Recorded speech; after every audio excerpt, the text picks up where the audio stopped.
কংগ্ৰেছৰ ৰাষ্ট্ৰীয় সভাপতি মল্লিকাৰ্জুন খাৰ্গেৰ কাষৰ পৰা ভূপেন বৰাৰ এটা বিশেষ মন্তব্য। और आम आदमी पार्टी के बारे में कोई हमारा वोट डिवीजन नहीं हुआ। जितेंद्र सिंह सर को पूरा मालूम है। वो हमारा जो लुरिन गोगोई जी कैंडिडेट है वो आज में बोलना पड़ेगा। वो खुद बोलो सर बोलो वो खुद चाहता था ये आम आदमी पार्टी का जो मनोज धनवार जी कैंडिडेट है वो लड़ना चाहिए डिब्रूगढ़ में। जितेंद्र सिंह जी ने दिल्ली में बात करके आम आदमी पार्टी को मना लिया था। लुरिन गोगोई जी ने खुद बोला no he should not withdraw. Jitendra Singh ji को मालूम है मैं बोल दिया आप लोग ने बोला। ডিব্ৰুগড় সংসদীয় সমষ্টিত আপৰ প্ৰাৰ্থী প্ৰত্যাহাৰ প্ৰসংগত এপিচিচিৰ সভাপতি ভূপেন বৰাই কৰা এই বিশেষ আৰু তাৎপৰ্যপূৰ্ণ মন্তব্যই এতিয়া ধুমুহাৰ সৃষ্টি কৰিছে বিৰোধী ৰাজনীতিত। বিশেষকৈ আম আদমি পাৰ্টিক অৰ্থহীন কৰা ভূপেন বৰাৰ এই মন্তব্যৰ পাছতে জাঙুৰ খাই উঠিছে আপ অসমৰ সভাপতি ভৱেন চৌধুৰী। বিৰোধী ঐক্যমঞ্চৰ সভাপতি ৰূপে ভূপেন বৰাক ফেইলিয়াৰ আখ্যা দি ভৱেন চৌধুৰীৰ অভিযোগ আসন বুজাবুজিৰ ক্ষেত্ৰত চূড়ান্ত ব্যৰ্থ হ'ল ভূপেন বৰা।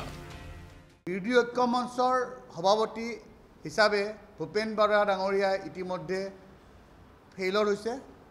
তেওঁ 8 মাহ ধৰি মিটিং কৰাৰ পাছত তেওঁ 16টা দলৰ মাজত আসন ভাগ বতৰাৰ কোনো কামেই কৰিব নোৱাৰিলে।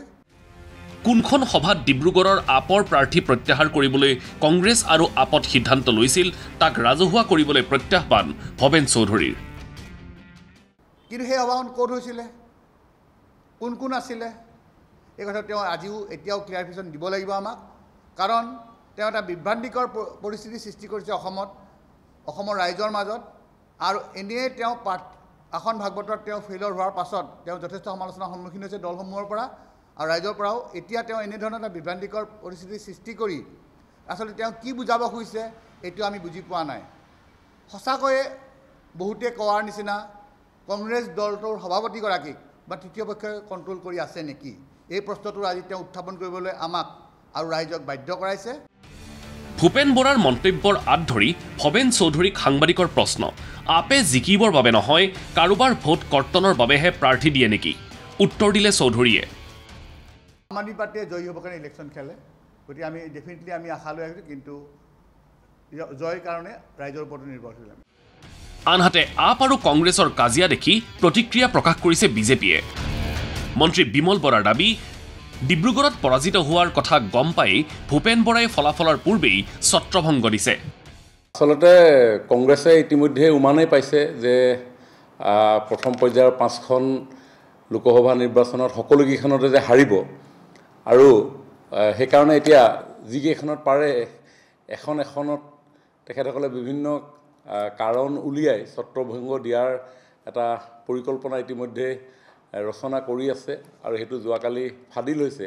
জাতীয়তাবাদৰ মুখা পিন্ধি কেৱল ৰাজনৈতিক মুনাফা আদায় কৰিবৰ কাৰণে সকলো নীতি জলাঞ্জলি দি কংগ্ৰেছৰ লগত বুকুচাত উঠি তেওঁলোকে নিৰ্বাচনী বৈতৰণি পাৰ কৰিবৰ কাৰণে জাতীয় পৰিষদে যিটো তেওঁলোকৰ বিশেষ উপদেষ্টা মণ্ডলীৰ পৰামৰ্শ অনুসৰি এই কাম কৰিলে, এতিয়া কংগ্ৰেছে বুজি পাইছে। প্ৰশ্ন হয়, ভূপেন বৰাই সংবাদমেলত কোৱাৰ দৰেই সঁচাই আপে বিভিন্ন সমষ্টিত নামতহে প্ৰাৰ্থী দিলে নেকি? News desk ND24।